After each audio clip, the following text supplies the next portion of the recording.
Buenas noches. Vamos a dar comienzo al acto de ingreso en esta Real Academia del ilustrísimo señor don Rafael Jiménez Díaz. Ruego al señor secretario que lea el acta correspondiente a su nombramiento. En la ciudad de Écija, con fecha 12 de febrero de 2015, reunidos en pleno ordinario los académicos de número de la Real Academia de Ciencias, Bellas Artes y Buenas Letras Luis Vélez de Guevara, en su sede del Palacio de Alcántara bajo la presidencia de su titular, se trató como punto del orden del día la presentación y aceptación de candidatos para su incorporación a esta real institución en calidad de académicos correspondientes. En la sesión, el Pleno de la Corporación evaluó la candidatura presentada por la ilustrísima señora doña Concepción Boy Martínez, el ilustrísimo señor don Francisco Fernández Pro Ledesma y el ilustrísimo señor don Mariano Oñoro López, en la que se proponía la incorporación a esta Real Academia del ilustrísimo señor don Rafael Manuel Jiménez Díaz. De acuerdo con el artículo 15 de los vigentes estatutos, se procedió a la votación de la propuesta, que fue aprobada por mayoría absoluta de los académicos presentes, lo que supone la entrada del ilustrísimo señor don Rafael Manuel Jiménez Díaz en la nómina de académicos correspondientes de esta real institución con todos los honores, de lo que yo, como secretario de esta Real Academia, doy fe. Un momentito, hago un lapsus porque se me olvidó saludar a nuestro alcalde. Imperdonable por mi parte. Así que, ilustrísimo señor alcalde, ahora vamos a pasar y ruego que todo el mundo esté de pie porque vamos a proceder al nombramiento de nuestro nuevo académico.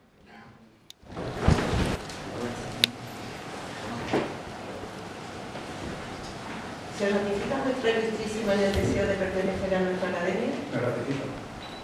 ¿Promete defender su estatuto y defender nuestra academia con su buen hacer y con su elocuencia? Lo prometo. En nombre de nuestra academia, procedemos a ratificar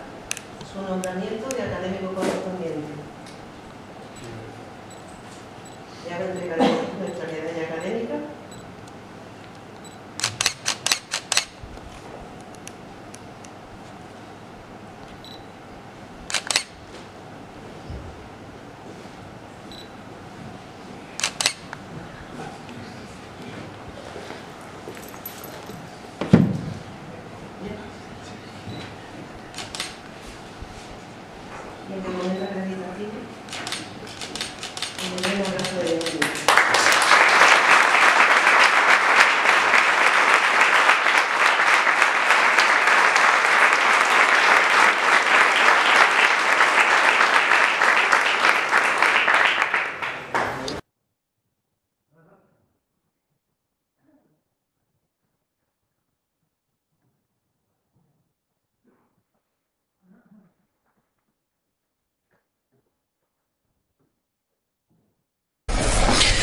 Excelentísima señora presidenta, ilustrísimas e ilustrísimos señores y señoras académicos, ilustrísimo señor alcalde presidente del excelentísimo Ayuntamiento de Écija, excelentísima señora rectora de la Universidad de Córdoba, autoridades académicas, señoras y señores. Como se acaba de dar cuenta con la lectura del acta correspondiente, el Pleno de la Real Academia de Ciencias, Bellas Artes y Buenas Letras Luis Vélez de Guevara adoptó el nombramiento como académico correspondiente por su residencia en Córdoba del ilustrísimo señor don Rafael Manuel Jiménez Díaz. Y para dar cumplimiento a lo dispuesto en el artículo 15 de nuestros estatutos, se ha convocado por la Presidencia esta sesión extraordinaria, pública y solemne, en la que el nuevo académico dará lectura a su trabajo de ingreso, que lleva por título La sanidad de las plantas en el mundo microbiano, un apasionante escenario con repercusiones sobre la producción agrícola. Es desde luego para todos los miembros de esta institución, el de hoy, un acto gozoso, no solo por incorporar a nuestra nómina a alguien de la talla intelectual, científica y humana del doctor Jiménez Díaz, sino porque además es, y permítanme decirlo con todo el cariño del mundo, es uno de los nuestros. Alguien que no es solo natural de esta ciudad, sino que además ha mantenido con ella unos permanentes lazos y vínculos. Incluso ha sido amigo, compañero de instituto, con algunos de nuestros académicos de número. Para mí, además, el gozo es múltiple, porque, cosas del destino, no pude imaginar que mi primera intervención en esta academia, después de mi ingreso como numerario, estuviese tan cargada de emociones y me retornara a un tiempo y al recuerdo de unos seres muy queridos que compartimos y que desgraciadamente ya no están entre nosotros. Amén del cariño y veneración que siento por el nuevo académico. Por ello, no acierto a encontrar palabras de agradecimiento para la ilustrísima señora doña Concepción Boy, mi compañera de academia, que me ha cedido el honor de presentarles en este acto a nuestro recipiendario. Rafael Jiménez Díaz nace en Écija en 1945, primogénito de una familia de 7 hermanos que formaron sus padres Antonio y Ana, a quienes hoy él seguro, pero yo también tenemos muy presentes. Su familia, como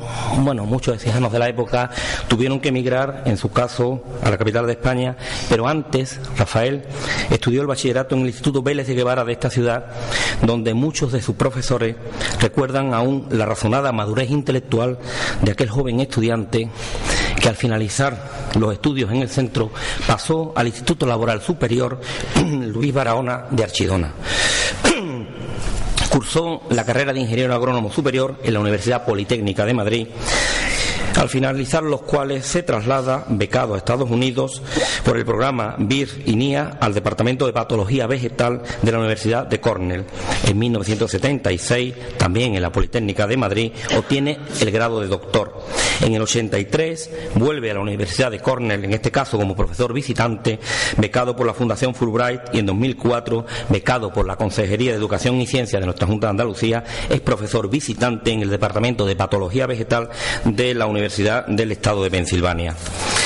Tras unas etapas como profesor ayudante de Fisiología Vegetal en la Escuela Técnica Superior de Ingenieros Agrónomos, también de la Politécnica de Madrid, de profesor adjunto de Genética y de profesor encargado de Patología Vegetal en la Universidad de Córdoba, es nombrado catedrático numerario de Patología Vegetal en el Departamento de Agronomía de la Escuela Técnica Superior de Ingenieros Agrónomos y de Monte de esta Universidad de Córdoba. Paralelamente, el doctor Jiménez Díaz ha sido profesor investigador del Centro Superior de Investigaciones Científicas, miembro del Alto Consejo Consultivo de Investigaciones y Desarrollo de la Presidencia de la Generalitat Valenciana, miembro del Comité de Enseñanzas Técnicas del Programa de Evaluación del Profesorado de la Agencia Nacional de Evaluación de la Calidad y Acreditación, jefe del Departamento de Protección de Cultivos del Instituto de Agricultura Sostenible del Centro Superior de Investigaciones Científicas, coordinador científico del área de Ciencias Agrarias del mismo organismo, miembro del Comité Científico para la Investigación y Extensión Agraria de la Consejería de Agricultura y Pesca de la Junta de Andalucía, coordinador de investigación de la Red sobre Enfermedades del Girasol en Europa, organismo de la FAO, y otros muchísimos cargos imposibles de enumerar en el escaso tiempo que a esta presentación se concede. Sus actividades en sociedades científicas, actividades académicas y de investigación, la relación de sus casi 200 artículos publicados en revistas científicas internacionales, sus más de 100 capítulos en libros u obras conjuntas con otros autores, sus artículos técnicos y de divulgación o sus libros que como autor, editor o traductor ha publicado, constan en el muy extenso currículum obrante en nuestra Secretaría y acreditan la talla intelectual de nuestro nuevo académico correspondiente. Su labor docente e investigadora le ha hecho acreedor de un innumerable catálogo de reconocimientos y honores, entre los que cabe reseñar su nombramiento como socio de honor de la Sociedad Española de Fitopatología, su condición de académico correspondiente de la Real Academia de Doctores de España, el premio Rey Jaime I 2002 a la protección del medio ambiente concedido por la Generalitat Valenciana, el premio de investigación Finucosa 25 aniversario de la Universidad de Córdoba, su nombramiento como académico e investigador numerario de la muy ilustre Academia Mundial de Ciencias Tecnológicas y Formación Profesional, el premio al mejor trabajo en el 8º Congreso Internacional de la Sociedad Latinoamericana de Fitopatología, el premio Franco Lamberti al mejor trabajo en nematología de la Unión Fitopatológica Mediterránea, otorgado en 2006, o los accesos al premio Pastor 1981 y premio Pastor 1983, concedido por el Ministerio de Agricultura y Pesca y Alimentación, también entre otros muchos que me es de verdad imposible relatar. Llegada recientemente la forzosa jubilación, no ha querido la Universidad de Córdoba prescindir de su magisterio nombrándolo catedrático emérito, cargo al que dedica gran cantidad de su nuevo tiempo, porque si algo es inescindible de su personalidad es una permanente vocación universitaria, acrecentada si cabe aún más con los años como maestro de profesores, pudiendo tener a gala la dirección de más de 30 tesis doctorales, amén de un sinfín de trabajos de investigación de fin de carrera. Casado con María del Mar, con 4 hijos y 3 preciosos nietos, sigue residiendo en Córdoba, aunque su afán investigador le lleva a continuar recorriendo toda la geografía española y a un permanente contacto con instituciones científicas en el extranjero. Después de haber presentado esta síntesis curricular, creo que sobran a la inteligencia de los asistentes las palabras para reconocer que es un honor y un lujo tener al profesor Jiménez Díaz en nuestra nómina académica. Querido Rafael, en esta sesión en la que escucharemos tu conferencia de incorporación es sobre todo un acto de reconocimiento, la mejor ocasión para poder escuchar una de tus lecciones y mostrar nuestro público reconocimiento a las palabras, ideas y enseñanzas impartidas en toda una vida universitaria y que creemos deben ser públicamente oídas porque tienen el fundamento del conocimiento científico que esta institución, la Academia, tiene el deber estatutario de amparar e impulsar. Pero es también un acto de recepción, de incorporación a un grupo que como tal intenta llevar una tarea colectiva en la que se necesita de tu esfuerzo y en el que se te recibe con la certeza de que se va a contar con tu ayuda. La Academia no acoge para distinguir, ni a ti por tus méritos te hace falta. Incluso si así fuera, este sería un acto final sobre el que necesariamente caería al olvido, como merece el olvido cualquier acto de vanidad. La Academia reconoce y recibe para cumplir unas funciones corporativas que se expresan en sus normas, depositando la confianza en el recipiendario que sabrá entender su letra y sobre todo su espíritu. La Academia no se encierra en un círculo, se incorpora a un foro abierto donde debate ideas y posiciones que no pueden cultivarse en ambiente cerrado, sino en el amplio escenario de nuestra vida en común. Y cumplido ya el deber corporativo encomendado, ruego, querida presidenta, que me permitas aparcar por un momento mi condición de académico, despojarme de la cualidad conferida de presentador y retornar a una etapa lejana en el tiempo, pero presente en el terreno emocional, en la que la monótona vida de un niño se alteraba cuando la voz de su madre anunciaba la llegada del primo Rafael. Su presencia no solo permitía escuchar el rato de vivencias académicas entonces muy anheladas, sino especialmente recibir, como siempre hacía, el regalo de libros de muy distintas materias, pero siempre igual de interesantes. 2 de aquellos libros los guardo con un especial cariño y veneración. Uno sobre la vida de Cristóbal Colón, que me dedicaste recomendándome la aplicación en su lectura porque me escribiste para que germine en ti la semilla de la curiosidad cuyo fruto es el saber. Y otro, especialmente otro, Hombres y cosas de la antigua Roma, de René Pichón, que no sé si fue o no determinante de mi futuro profesional, de la elección de mi carrera, pero que me acompañó durante toda ella y me introdujo en el proceloso mundo del derecho romano, facilitándome, por supuesto, su estudio. La deuda de agradecimiento que mantengo con nuestro nuevo académico y con sus padres es impagable y tiene que ser necesariamente públicamente reconocida. Esta presentación me ha devuelto a un tiempo y a unos afectos aparcados en la memoria, al recuerdo de horas y horas de charla con mi tío Antonio en aquellos largos días de espera a ser llamado al Tribunal de Oposiciones en Madrid, en lo que me daba cobijo en su piso de Vallecas, a la alegría de verle cada miércoles santo, cada festividad de la Virgen del Valle, en las vacaciones de verano, a los momentos de tu llegada o la de tus hermanos a mi casa para compartir algunas horas con mi padre y el sempiterno arroz de mi madre. Hoy, como decía al principio, es un acto gozoso por contar entre nosotros con un académico tan valioso y referente internacional en el ámbito de la patología vegetal. Sin embargo, antes de que la Academia lo llamara, el profesor Jiménez Díaz ya era uno de los nuestros, que se acerca ahora a nosotros para que podamos recibir la cosecha de toda una vida dedicada a la investigación y a la docencia. Permíteme, para finalizar, una esperanza o un deseo personal. la convivencia cercana y el trato frecuente. Que esta Real Academia sea, desde ahora, ese lugar físico común que desgraciadamente en otros tiempos no pudimos compartir. Gracias.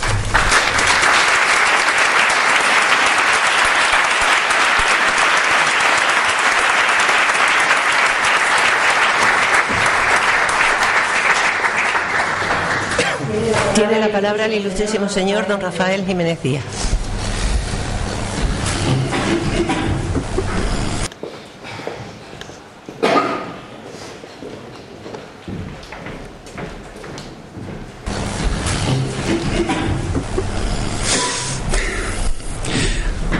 Después de esta breve interrupción, que ruego disculpen para la instalación del equipo audiovisual,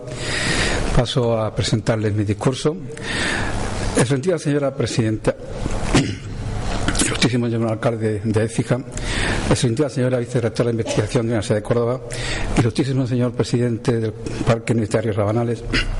ilustrísimo señor decano de la Facultad de Ciencias de la Universidad de Córdoba, ilustrísimas señoras y señores académicos, señoras y señores, es un honor y también motivo de legítima satisfacción tener la oportunidad de presentar este discurso de ingreso como académico correspondiente de esta Real Academia de Ciencias, Bellas Artes y Buenas Letras Luis Vélez de Guevara. Generosamente esta ilustre institución me abre sus puertas para ello, merced a la propuesta formulada por los ilustrísimos señores académicos doña Concepción Boy Martínez, don Francisco Fernández Proledesma y don Mariano Añoro López,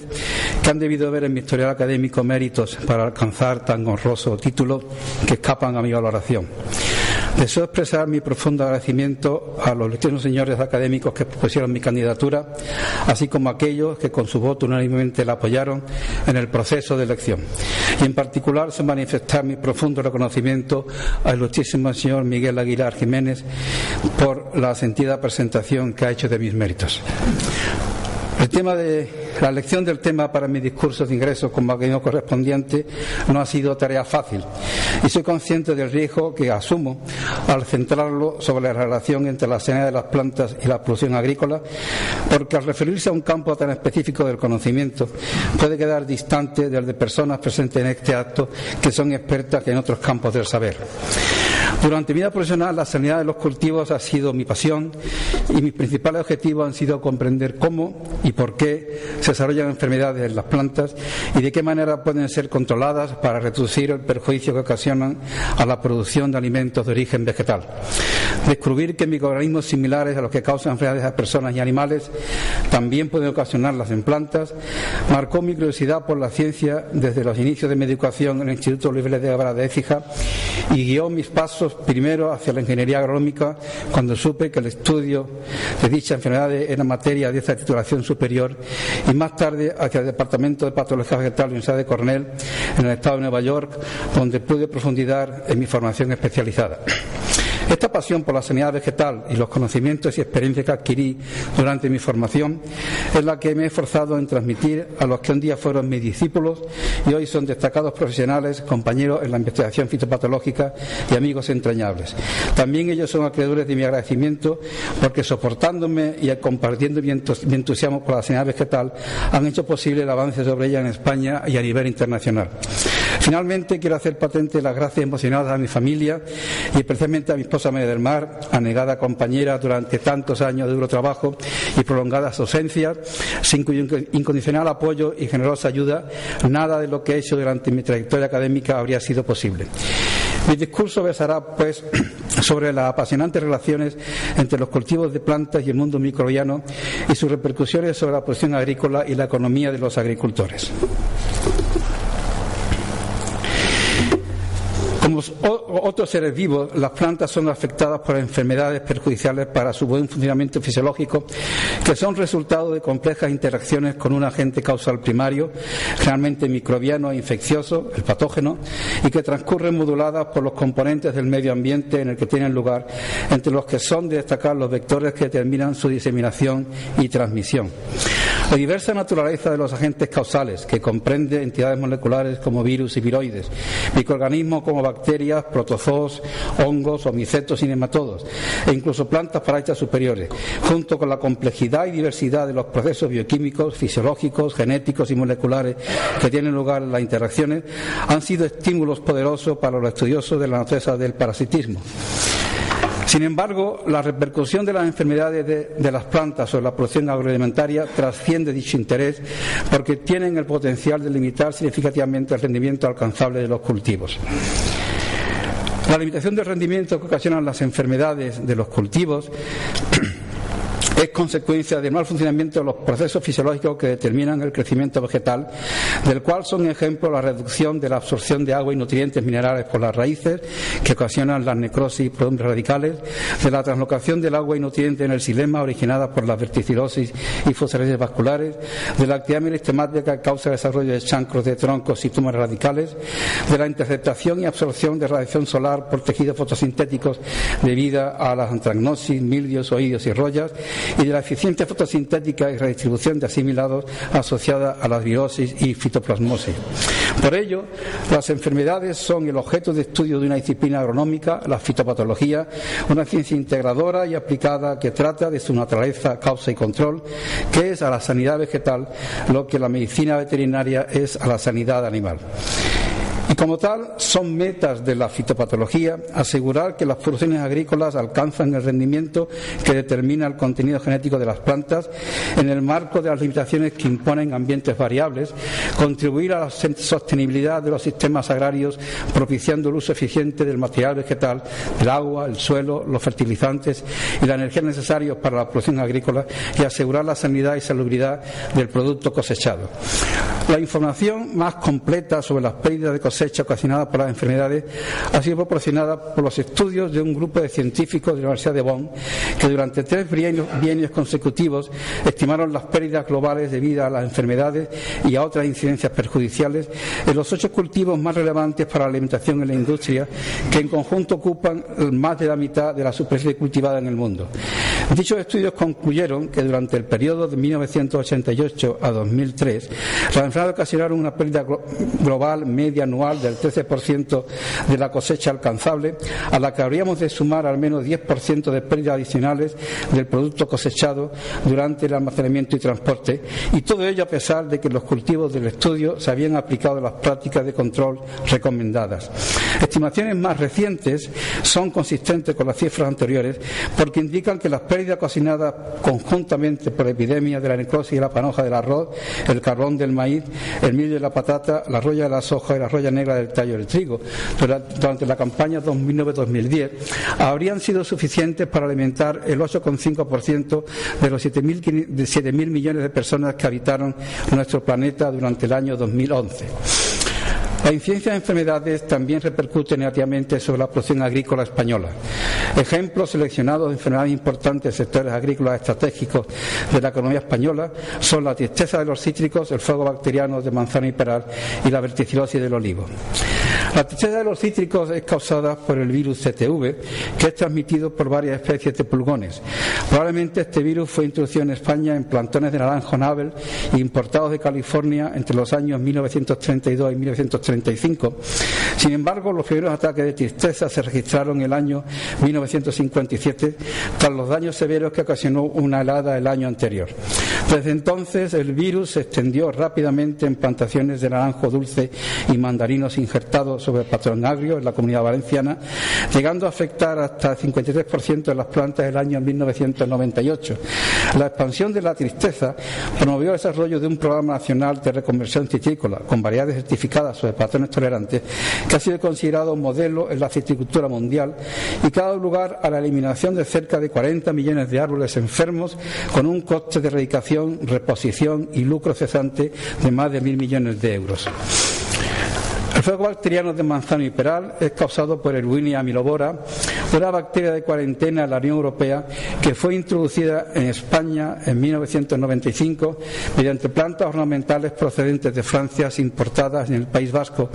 desde donde se extendió a las provincias limítrofes hasta alcanzar las plantaciones de peral y manzano en Cataluña en 1998. La importancia del problema y el cumplimiento de la legislación en la Unión Europea y en España determinaron la puesta en marcha marcha en 1999 de un programa nacional para la detección y destrucción de árboles enfermos y próximos bajo la supervisión técnica de los servicios de las comunidades autónomas concernidas. A pesar de ello, la bacteria se ha extendido en todo el territorio peninsular, salvo Asturias, Galicia y Murcia, causando importantes pérdidas de producción e incrementos de costes por tratamientos bactericidas que resultaron ineficaces.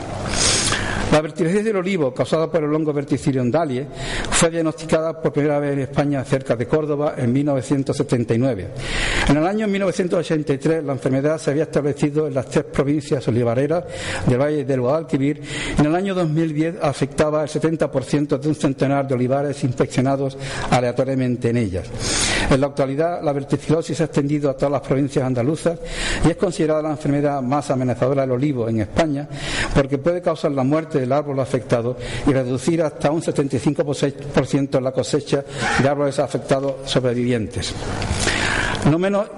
No menos importante que las repercusiones de las enfermedades sobre la producción agrícola es su incidencia sobre la salubridad alimentaria, que es originada por la contaminación de las cosechas vegetales con hongos que producen micotoxinas o con patógenos humanos. Las micotoxinas, de las cuales son ejemplos las aflatoxinas, el deoxinivalenol y las fumonicinas, entre otras, son metabolitos secundarios altamente tóxicos y potentes carcinógenos en personas y animales domésticos, que producen hongos fitopatógenos en diversos cultivos como cacahuete, cebada, maíz, soja y trigo, afectados en el campo durante el almacenamiento de las cosechas, pero también por hongos no patógenos que son endofitos en plantas pasícolas. La demostración de que productos vegetales de consumo en fresco pueden ser contaminados con patógenos humanos es motivo de creciente preocupación social. Esta preocupación deriva del impacto que se produjo en Estados Unidos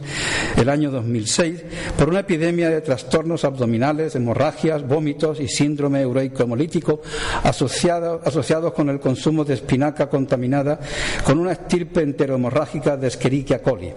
Este episodio fue seguido por otro de salmonelosis por la contaminación de albahaca, brotes de semillas germinadas, lechuga, etcétera, con salmonela entérica y de gastroenteritis no bacterianas asociadas con calicivirus entéricos.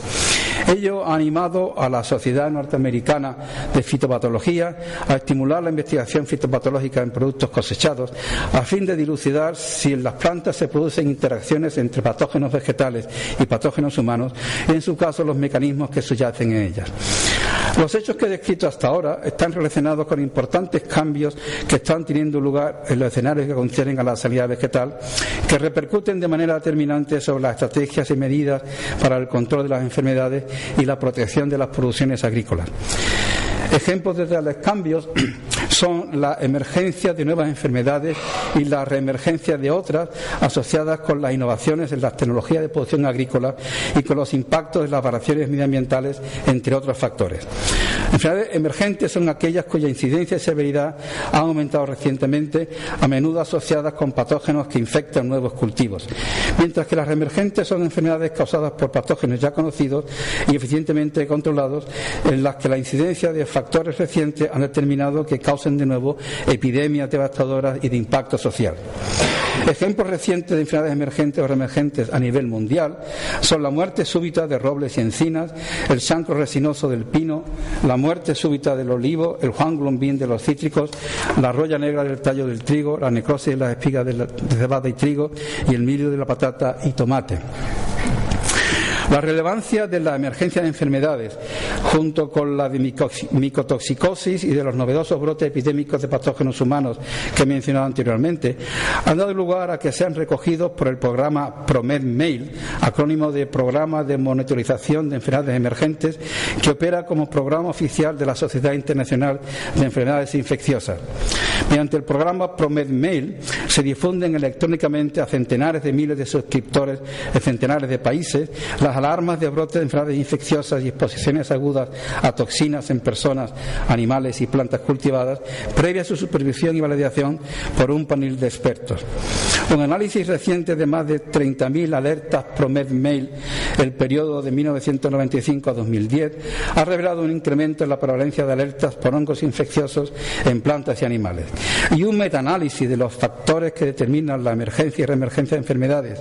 basado en los datos PROMED-MAIL CIMEIL del periodo de 1996 a 2002 indica que a ellas contribuyeron principalmente la introducción de microorganismos exóticos o de estirpe de ellos de superior virulencia, seguido de los cambios que tienen lugar en el medio ambiente y en las tecnologías de producción agrícola, incluyendo la intensificación, el mínimo o no laboreo, el regadío, las rotaciones de cultivos y la introducción de las variedades, entre otros. La introducción de patógenos exóticos ha sido particularmente notable en España. Durante los últimos 25 años se han introducido en nuestro país al menos 49 nuevos microorganismos fitopatógenos, incluyendo 15 hongos y omicetos, 11 bacterias y fitoplasma, 21 virus y viroides y 2 nematodos, que inciden gravemente sobre sectores de la agricultura española importantes o en expansión, como son los cítricos, los frutales de pepita y hueso y la vid, o el mango, el caqui y el kiwi. Esta profusión de introducciones de patógenos exóticos en España y otros países miembros de la Unión Europea es propiciada por la intensificación en el intercambio internacional de material vegetal, la desaparición de barreras fitosanitarias entre dichos países, la ineficiente certificación de material vegetal libre de infección y, en particular, por la inadecuación de las acciones legislativas para impedir el establecimiento y dispersión de los nuevos patógenos. De hecho, el sector oleícola español se encuentra desde hace meses en alerta sanitaria tras la detección por primera vez en la Unión Europea de la bacteria de cuarentena Xylella fastidiosa, que fue diagnosticada en Italia en octubre del año 2013. Es oriundo de América Central, está ocasionando devastación en olivares de la Puglia, en el sur de Italia, y ha sido subsiguientemente detectado en la isla de Córcega y en varios lugares de la Francia continental. Similarmente, hace apenas una semana se ha producido una sospecha de introducción de la bacteria de cuarentena Candidatus liebiribacter en el algarve portugués, que ha hecho saltar las alarmas sanitarias en el sector citrícola español, porque sigue a la detección en Portugal, Galicia y las Islas Canarias de Trioza eritrea, uno de los insectos que puede transmitirla en el campo, junto con el sílido americano Diaphorina citri, todavía inexistente en la Unión Europea. Esta bacteria, nativa de China, es causante del huanglongbing o reverdimiento de los cítricos, que ha devastado la producción citrícola en Brasil, Sudáfrica, California, Florida y Texas, donde fue introducida a partir del año 2004. El potencial de devastación de las producciones agrícolas y masas forestales por enfermedades causadas por las introducciones de patógenos exóticos en áreas donde no existían subyacen en dos conceptos biológicos. De una parte, porque propician reencuentros de microorganismos con plantas que son huéspedes de ellos, pero con los cuales no han coevolucionado, y de otra, porque los microorganismos introducidos pueden ser patógenos no especializados capaces de atacar un elevado número de plantas de muy diversa naturaleza existentes en los nuevos hábitats. Ejemplos del primer caso son el decaimiento súbito del olivo causado por la bacteria Xylella fastidiosa subespecie pauca, que he mencionado anteriormente, y el chancro del castaño causado por el hongo Cryphonectria parasítica. Este último microorganismo fue introducido en el noroeste de los Estados Unidos a principios del siglo XX en plantones de castaños silvestres importados de países asiáticos, y durante los siguientes 50 años se extendió en cerca de 4 millones de hectáreas de Castanea dentata, el castaño americano, a lo largo de la franja sureste de los Estados Unidos, donde causó la muerte de cerca de 3.500 millones de castaños. El chancro del castaño americano es una de las enfermedades más devastadoras de áreas forestales que se conoce, y a su vez paradigma del impacto negativo de las enfermedades sobre el medio ambiente. La introducción de Cryphonectria parasítica en los Estados Unidos constituye uno de los ejemplos más dramáticos de la devastación que puede causar la introducción de patógenos exóticos en áreas geográficas nuevas, cuando dichos microorganismos pueden originar enfermedades en plantas con las cuales no han coevolucionado, por lo cual son particularmente susceptibles a ellas. Las introducciones de microorganismos exóticos en nuevos hábitats son particularmente relevantes cuando conciernen patógenos no especializados capaces de atacar centenares de plantas, como son las especies de Phytophthora, cuyo dramático aumento en la Unión Europea se ha asociado con el incremento exponencial de importaciones de plantas con sustrato de origen extraeuropeo. Estas introducciones exóticas dan lugar al desarrollo de nuevas enfermedades, tanto en las plantas que son huéspedes conocidos, como en plantas cuya susceptibilidad al patógeno introducido era desconocida. desconocida hasta entonces.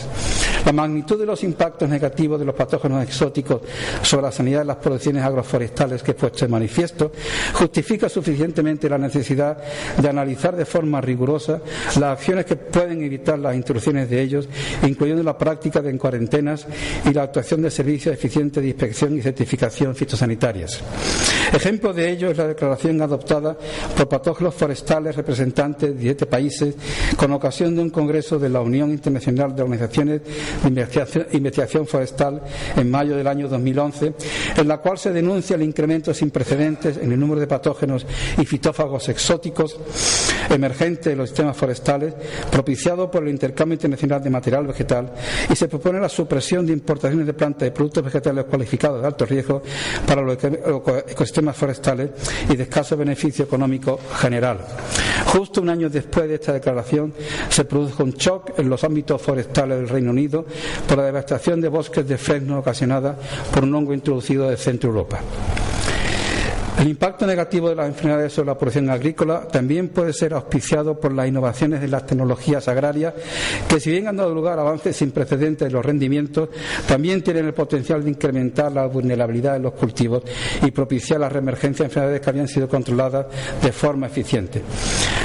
Entre dichas innovaciones destacan aquellas que incrementan la homogeneidad genética de los cultivos y la intensificación en su manejo. A mediados de la década de 1960, la producción de maíz híbrido en los Estados Unidos experimentó una verdadera revolución por el descubrimiento de un tipo de citoplasma denominado Texas, que determina que la planta que lo contiene sea androestéril y solo pueda ser fecundada por polen de otra, con lo cual se facilita enormemente la producción industrial de variedades híbridas altamente productivas. Como consecuencia de ello, cerca del 85% del maíz híbrido cultivado en los Estados Unidos en 1970 compartía el mismo tipo de citoplasma androestéril Texas.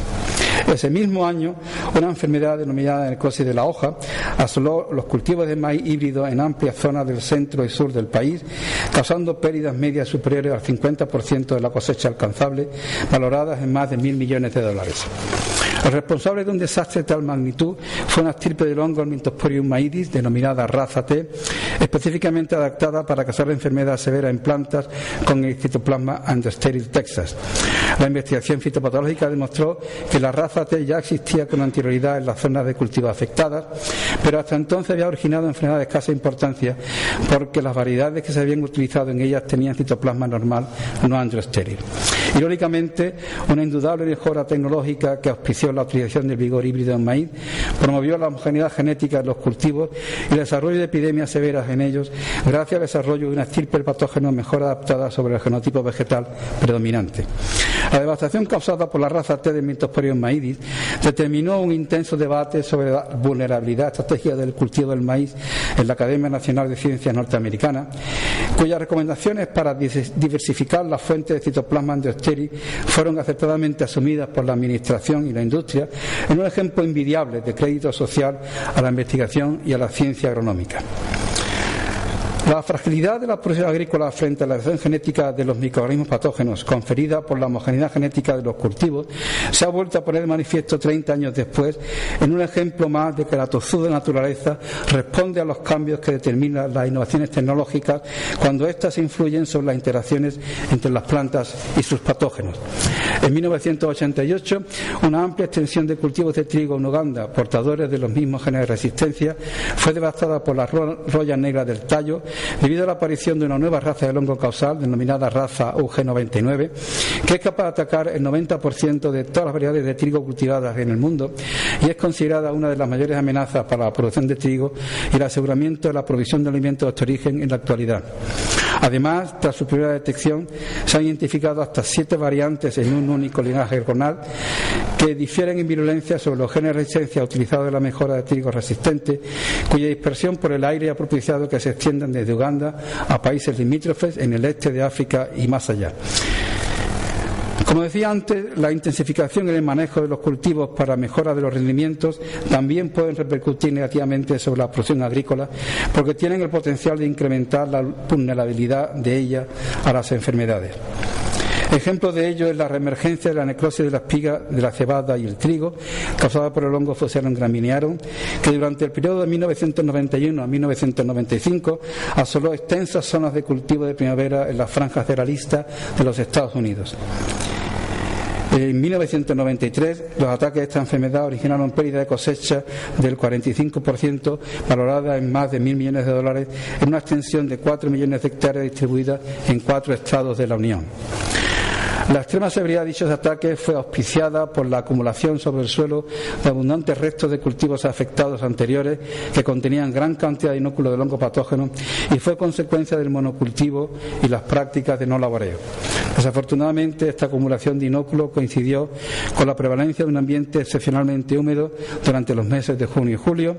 en los que la precipitación acumulada duplicó a la media mensual normal acaecida en los 30 años anteriores. La prevalencia de lluvia favoreció el desarrollo de la enfermedad porque estimuló la formación de esporas en los restos infestados y su liberación en el aire, y facilitó la infección de los tejidos vegetales porque los humectó prolongadamente.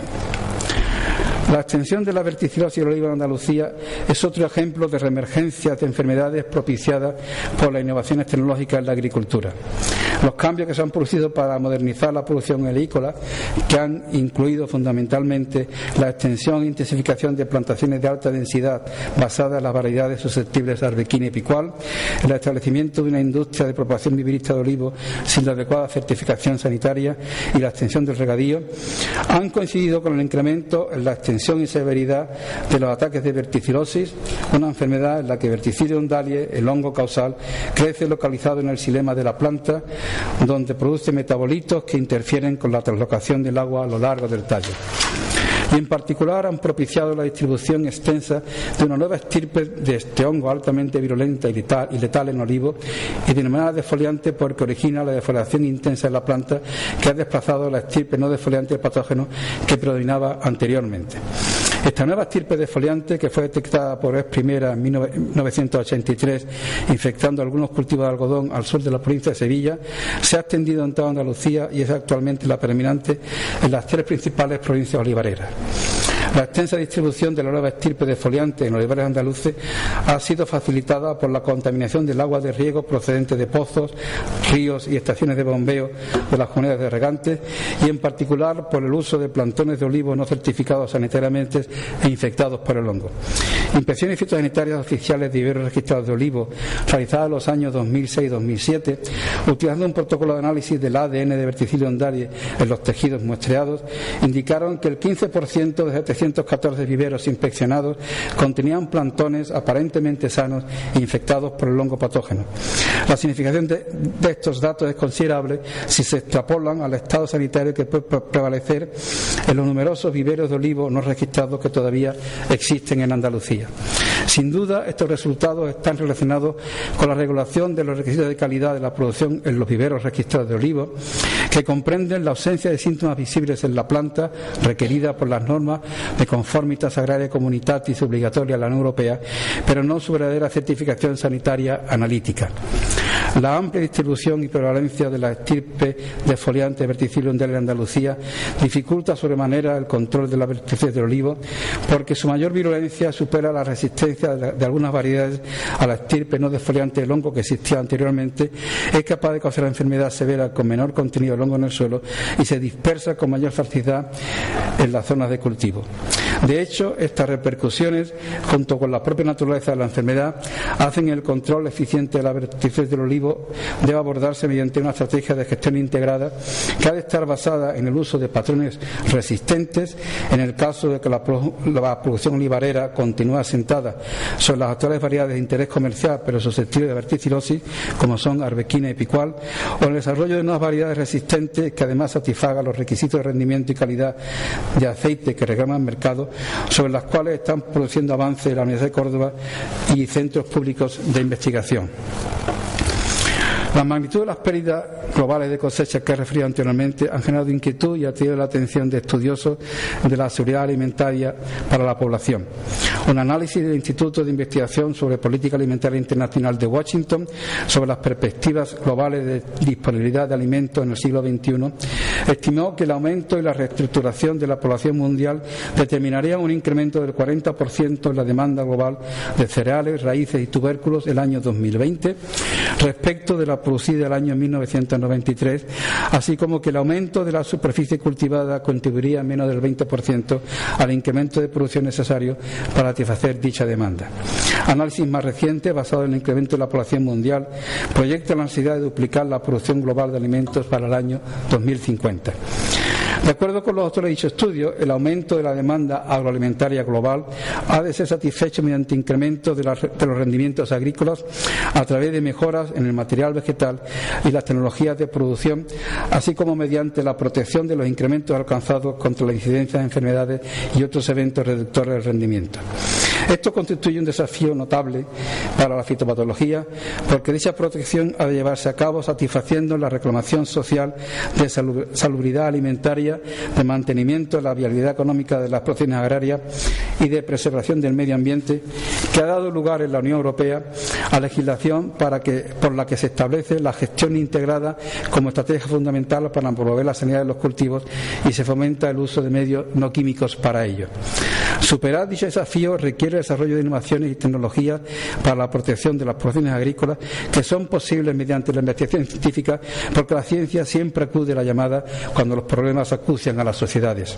De hecho, durante las 2 últimas décadas se han producido avances sin precedentes en el conocimiento sobre los fenómenos que subyacen en las interacciones entre el mundo microbiano y los cultivos de plantas que repercuten negativamente sobre la productividad agrícola, muchos de los cuales han sido posibles gracias a los avances tecnológicos que han tenido lugar en un amplio rango de disciplinas científicas. Por ejemplo, los avances en las tecnologías de análisis del ADN de los microorganismos fitopatógenos han propiciado el desarrollo de marcadores moleculares que identifican sin ambigüedad tanto las especies de aquellos como a sus patotipos y razas en sustratos complejos como el suelo o la planta, haciendo posible la detección eficiente de ellos en tejidos vegetales para asegurar la sanidad del material vegetal de plantación, así como la caracterización de la estructura genética de sus poblaciones para optimizar la elección de variedades con resistencias más adecuadas a confrontar la diversidad patogénica existente. Más aún, el análisis comparativo del ADN de los microorganismos patógenos permite caracterizar sus relaciones evolutivas y determinar si una estirpe de ellos deriva de otra ya existente o se han generado de nuevo a partir de estirpes no patogénicas en respuesta a la presión de selección impuesta por la homogeneidad genética del material vegetal, todo lo cual repercute de forma muy significativa sobre el uso eficiente de las variedades de cultivos mejoradas. De igual manera, el análisis comparativo del ADN de los microorganismos no patogénicos asociados a las raíces de las plantas ha demostrado que muchas especies de plantas han desarrollado una estrategia de defensa contra sus patógenos residentes en el suelo basada en el mantenimiento en su rizosfera de elevadas poblaciones de microorganismos beneficiosos antagonistas de patógenos específicos que reducen la eficacia de estos para causar la enfermedad en condiciones naturales que son favorables para el desarrollo de los ataques. La identificación, caracterización y estudio de los microorganismos beneficiosos hace posible seleccionar entre ellos a lo mejor adaptados y más eficientes en el nicho rizosférico con vista a su multiplicación masiva y comercialización para el control biológico de las enfermedades de los cultivos. Las expectativas de mejoras en el control biológico de las enfermedades también están siendo auspiciadas por una nueva visión sobre las interacciones entre plantas y microorganismos que concierne en particular la extensión con que las plantas albergan a numerosos hongos parásitos denominados endofitos en una asociación simbiótica que no solo no origina síntomas en ellas, sino que estimula la expresión de mecanismos de defensa contra patógenos infecciosos, contribuyendo con ello al control biológico de las enfermedades que causan. Más aún, hongos conocidos como patógenos de insectos y utilizados para el control biológico de plagas, como son Boveria bassiana y Metarhizium bruneum, se han caracterizado recientemente como endofitos naturales de plantas con capacidad de reducir el desarrollo de enfermedades que causan microorganismos patógenos de ellas. Comprender mejor la ecología de estos hongos y su actividad como endofitos en plantas a través de la investigación podría dar lugar a nuevos paradigmas en la sanidad de los cultivos a través del biocontrol conjunto de enfermedades y de plagas. Finalmente, los avances de la investigación sobre la naturaleza del parasitismo y de la resistencia de las plantas a los microorganismos patógenos mediante el uso de novedosas tecnologías de biología molecular han demostrado que las plantas poseen un sofisticado sistema de detección de los microorganismos que tratan de invadirlas, que actúan a dos niveles superpuestos y se basa en el reconocimiento de sus estructuras o de su actividad fisiológica. El primer nivel de detección actúa mediante el reconocimiento molecular de componentes estructurales altamente conservados en la mayoría de los microorganismos, como son la quitina y glucano de la pared y el ergosterol de la membrana plasmática en los hongos y las proteínas de los flagelos de las bacterias, como consecuencia del cual se activa la expresión de defensas basales inespecíficas que interfieren con el establecimiento del parasitismo. Este nivel defensivo se ha denominado sistema inmune basal por la similitud que presenta con el sistema innato de inmunidad en los mamíferos. Sin embargo, durante su evolución con las plantas, los microorganismos patogénicos han desarrollado capacidades que les permiten suprimir la inducción o acción de dichas defensas basales, denominados factores de virulencia, mediante los cuales pueden restablecer el parasitismo en ellas. Pero durante dicha evolución las plantas han respondido desarrollando un segundo y más especializado nivel defensivo superpuesto sobre el sistema inmune inespecífico que se basa en el reconocimiento molecular de los factores de virulencia y es gobernado por los productos de los genes de resistencia que los mejoradores genéticos y los biotecnólogos vegetales manipulan para introducirlos en variedades comerciales. Los avances en el conocimiento sobre la naturaleza química de los factores de virulencia y de la estructura de los genes de resistencia están impulsando la mejora biotecnológica de las plantas a nivel nunca soñado y son preludio de éxito en el control de las enfermedades de cultivo mediante variedades resistentes. Sin embargo, tanto en el ámbito académico como en el profesional, a nivel nacional e internacional, existe la convicción de que los avances alcanzados mediante la investigación científica por sí solos son insuficientes para satisfacer el reto de control eficiente de las enfermedades y de protección de la producción agrícola contra las pérdidas que ocasionan ante los nuevos escenarios que propician el desarrollo en ellas que he analizado anteriormente. Para satisfacer dichos retos, los nuevos conocimientos derivados de la investigación científica deben ser transmitidos durante el proceso de formación superior especializada y adaptados para ser transferidos a los sectores profesionales y técnicos. Desde mi punto de vista, después de 45 años de experiencia en el campo de la investigación científica y la docencia universitaria de la fitopatología y de vivencias en las acciones de transferencia de los resultados de ella, las perspectivas actuales para que dicha transmisión y adaptación tengan lugar adecuadamente en España no son los alentadores que sería de desear. En consecuencia, tanto el ámbito de la formación superior especialidad en sanidad vegetal como el de la transferencia de resultados de investigación científica sobre ella son merecedores de reflexiones comprometidas con vista a su mejora por parte de las instituciones concernidas y responsables. He dicho.